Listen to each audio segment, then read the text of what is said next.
আহকচোন গোলাঘাটৰ খুমটাই গছ আৰু ফুল উৎসৱত মই আহিছোঁ আৰু আপোনালোকৰ সকলোকে তাৰ ধুনীয়া মনোমোহা দৃশ্য আপোনালোককো দেখাম, ময়ো চাম। যেনেকৈ আমাক CM মামাই কয়, সাহসৰো এটা সীমা আছে, কিন্তু মই ইয়াত আহি দেখিলোহি ধুনীয়াৰ কোনো সীমা নাই। ইমান ধুনীয়া, প্ৰথমৰ পৰা মানে যে সোমাই গৈছোঁ, মানে মই সঁচাকৈ মানে গোলাঘাটৰ খুমটাই ইমান ভিতৰুৱা মফুলনি বুলি এডোখৰ জেগা আছে, তাৰ ভিতৰত ইমান ধুনীয়া, মানে প্ৰথম এনেকুৱা জেগা নাছিলে, ইমান ধুনীয়া জেগা বনাই পেলালে। মই ভাবোঁ গোলাঘাটত আপোনালোকে সকলোৱে আহিব লাগে আৰু এই জেগাডোখৰলৈ এবাৰ আহক আপোনালোকে।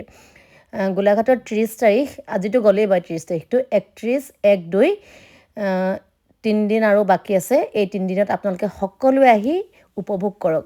মই পিছে বহুত ধুনীয়া দেখিলোঁ। মোৰ প্ৰথম এক্সপিৰিয়েঞ্চ হয়, এনেকুৱাত মই কেতিয়াও যোৱা নাই, মানে বিশেষকৈ অসমত।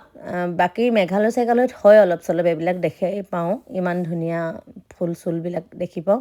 দেখিছে, মোৰ ল'ৰাই কয় মই ইয়াতে দোকানী হৈ বহি যাম, মানে বহুত বেছি এনজয় কৰিছে আজি। আমি সকলো, মোৰ হাজবেণ্ডো গৈছে, মোৰ ভাইটিৰ ৱাইফ, আমি গোটেইখিনি। এইটো দেখিছে মাজতে ইমান ধুনীয়াকৈ, মানে কোনফালে চালে মানে আপুনি ফুল নেদেখিব। আৰু মানে অসমীয়া গোটেই কালচাৰ দেখিছে, তাঁত বৈ আছে তাতে। এইফালে মই ঢেঁকী দিছোঁ, মোৰ ল'ৰাই কয় ময়ো এবাৰ ঢেঁকী দি চাওঁ। ঢেঁকী দি পিঠা, মানে ঢেঁকীৰ লগতে পিঠাগুড়ি খুন্দি পিঠা বনাই মানুহক খুৱাই আছে, চাহ পিঠা এইবিলাক তেনেকৈ খুৱাইছে। তাৰমানে ধুনীয়া পৰিৱেশ। আমি মানে বেলেগকৈ ল'ৰা ছোৱালীক গাঁও এখনৰ পৰিৱেশ দেখাবলৈ নগ'লেও, ইয়াতে একেডোখৰ জেগাতে আহিলে ধুনীয়া পৰিৱেশ। তাতে দবা খেল প্ৰতিযোগিতা হৈ আছে, মৃণল শইকীয়া ছাৰে দবা খেল প্ৰতিযোগিতা এনজয় কৰি আছে। আৰু বাকী ৰাতি ছিংগাৰে গান গাই আছে, বহুত ধুনীয়া।